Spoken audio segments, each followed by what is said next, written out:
بسم اللہ الرحمن الرحیم ایاک نعبد و ایاک نستعین اہدنا الصراط المستقیم صراط الذین انعمت علیہم غیر المغضوب علیہم ولا الضالین۔ پہلی 3 آیتوں کی تفسیر بیان ہو چکی۔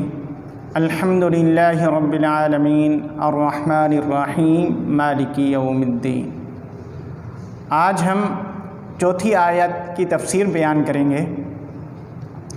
چوتھی آیت ہے ایاک نعبد و ایاک نستعین۔ ایاک تیری ہی، نعبد ہم عبادت کرتے ہیں، و ایاک اور تجھ ہی سے، نستعین ہم مدد طلب کرتے ہیں۔ پہلی 3 آیتیں گزری ہیں۔ انسان کے اوپر 3 دور گزرتے ہیں، 3 زمانے گزرتے ہیں، ماضی، حال اور مستقبل۔ انسان کا ماضی کیا ہے؟ انسان کا ماضی ہے کہ پہلے وہ کچھ بھی نہیں تھا،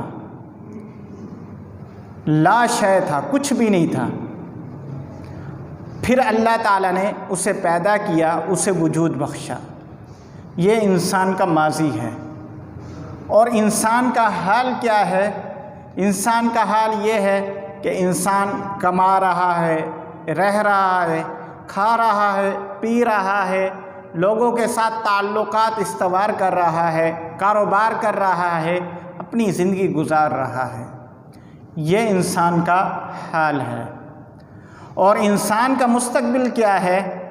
انسان کا مستقبل ہے کہ انسان کا مر جانا، روح کا جسم سے الگ ہو جانا، اور اس کے بعد قبر میں چلے جانا، اور قیامت کے روز یوم جزا کو اللہ تعالیٰ کی طرف سے فیصلے کا آنا کہ یہ انسان جنت میں جانے والا ہے یا جہنم میں جانے والا ہے۔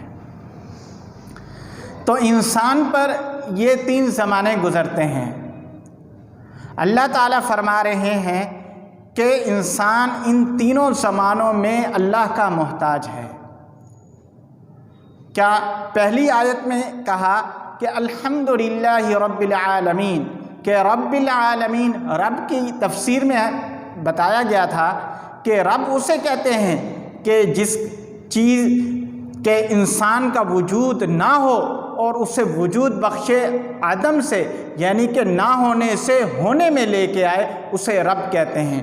تو رب العالمین کے اندر اللہ تعالیٰ نے انسان کے ماضی کو ذکر کیا کہ انسان ماضی کے اندر نہیں تھا، اس کا وجود نہیں تھا، اللہ تعالیٰ نے اس کے وجود کو بخشا۔ اور الرحمن الرحیم کہ انسان کے حال کو ذکر کیا کہ انسان کے اوپر یہ جو انعامات کی بارش ہو رہی ہے، اور انسان یہ جو زمین کے اندر چل پھر رہا ہے اور اپنا رزق کما رہا ہے اور گھر والوں کے ساتھ رہ رہا ہے، یہ اللہ تعالیٰ کی صفت رحمت کی وجہ سے ہے۔ اور پھر آگے انسان کے مستقبل کا ذکر کیا کہ مالک یوم الدین، کہ قیامت کے دن، جزا کے دن، بدلے کے دن اللہ تعالیٰ ہی کا محتاج ہے۔ گویا کہ انسان ماضی کے اندر بھی اللہ کا محتاج ہے، حال کے اندر بھی اللہ کا محتاج ہے، اور مستقبل کے اندر بھی اللہ کا محتاج ہے۔ جب ان تینوں زمانوں کے اندر اللہ تعالیٰ کا محتاج ہے تو عقل کا تقاضا یہ ہے کہ عبادت بھی اسی کی کرنی چاہیے، عبادت بھی اسی کی کرنی چاہیے۔ اسی وجہ سے فوراً اس کے بعد آیت لے ایاک نعبد و ایاک نستعین، اے اللہ کہ ہم تیری ہی عبادت کرتے ہیں اور تجھ ہی سے مدد طلب کرتے ہیں کہ تیرے سوا کوئی حاجت روا نہیں ہے، کوئی مشکل کشا نہیں ہے۔ یہاں ایک صحابی کا واقعہ یاد آ گیا۔ ایک صحابی تھے، ان کے گھر میں کھانے کے لیے کچھ نہیں تھا۔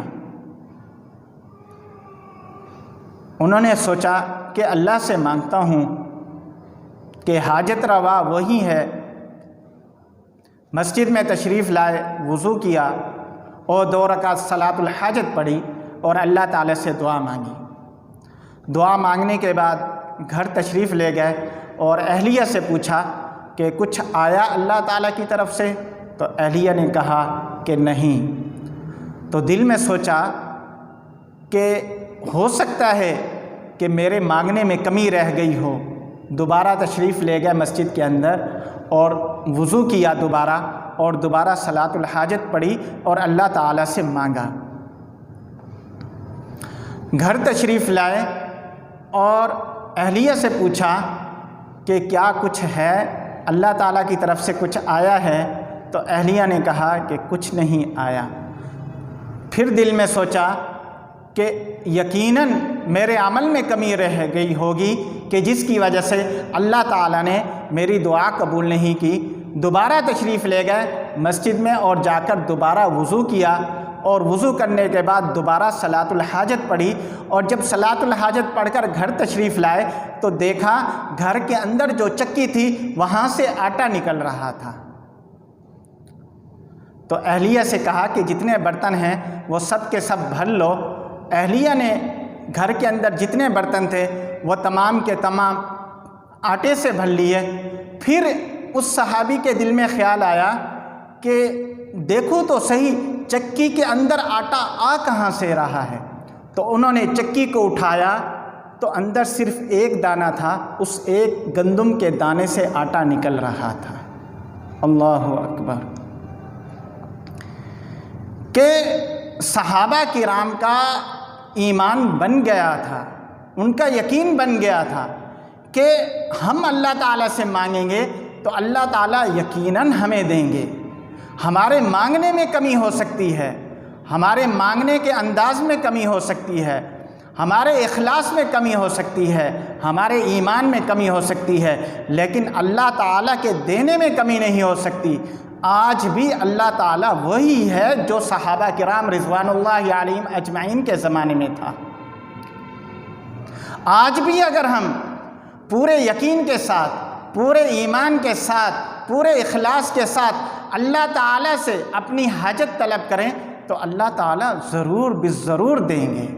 اللہ تعالیٰ، جو شخص اللہ تعالیٰ کو اخلاص کے ساتھ، عاجزی کے ساتھ اللہ تعالیٰ سے مانگے، اللہ تعالیٰ اس کی دعا کو رد نہیں کرتے۔ تو ایاک نعبد و ایاک نستعین، ہم صرف تیری ہی عبادت کرتے ہیں، و ایاک نستعین، اور ہم تجھ ہی سے صرف مدد طلب کرتے ہیں۔ اگلی آیت ہے اہدنا الصراط المستقیم، ہمیں سیدھا راستہ دکھلائیے۔ اہدی دکھائیے نا ہمیں الصراط المستقیم، سیدھا راستہ۔ صراط، اب پہلے جو 3 آیتیں گزریں اس کے اندر اللہ تعالیٰ کی تعریف تھی، اور ایاک نعبد و ایاک نستعین اس کے اندر بندے نے اللہ تعالیٰ سے اپنا تعلق بیان کیا کہ اے اللہ، کہ ہم تیری ہی عبادت کرتے ہیں اور تجھ سے ہی مدد طلب کرتے ہیں۔ اب آگے جو تعریف کی تھی اور تعریف کے بعد اب اصل جو مقصد تھا، جو اصل سوال تھا، وہ اب کر رہے ہیں کہ اے اللہ تو ہمیں سیدھا راستہ دکھلا۔ سیدھا راستہ کسے کہتے ہیں؟ صراط المستقیم، سیدھا راستہ کسے کہتے ہیں؟ سیدھا راستہ اسے کہتے ہیں جو بالکل سیدھا ہو، اونچائی نہ ہو، یعنی کہ اونچا نہ ہو اور بالکل گہرائی بھی نہ ہو، بالکل سیدھا راستہ ہو۔ آگے اس کی تفسیر آتی ہے اگلی آیت میں، اللہ تعالیٰ فرما رہے ہیں۔ اب آگے صراط کی تفسیر کہ راستہ کن لوگوں کا، راستہ کن لوگوں کا، اگلی آیت کے اندر صراط الذین انعمت علیہم غیر المغضوب علیہم ولا الضالین۔ اب آگے صراط مستقیم کی وضاحت کی گئی ہے اور صراط مستقیم کی تفسیر بیان کی گئی ہے اگلی آیت کے اندر۔ انشاءاللہ ہم اگلی آیت کے اندر صراط مستقیم کی تفسیر بیان کریں گے۔ اللہ تعالی ہم سب کو اللہ تعالیٰ کی عبادت کرنے اور اسی سے مدد طلب کرنے کی توفیق عطا فرمائے۔ وآخر دعوانا ان الحمد للہ رب العالمین۔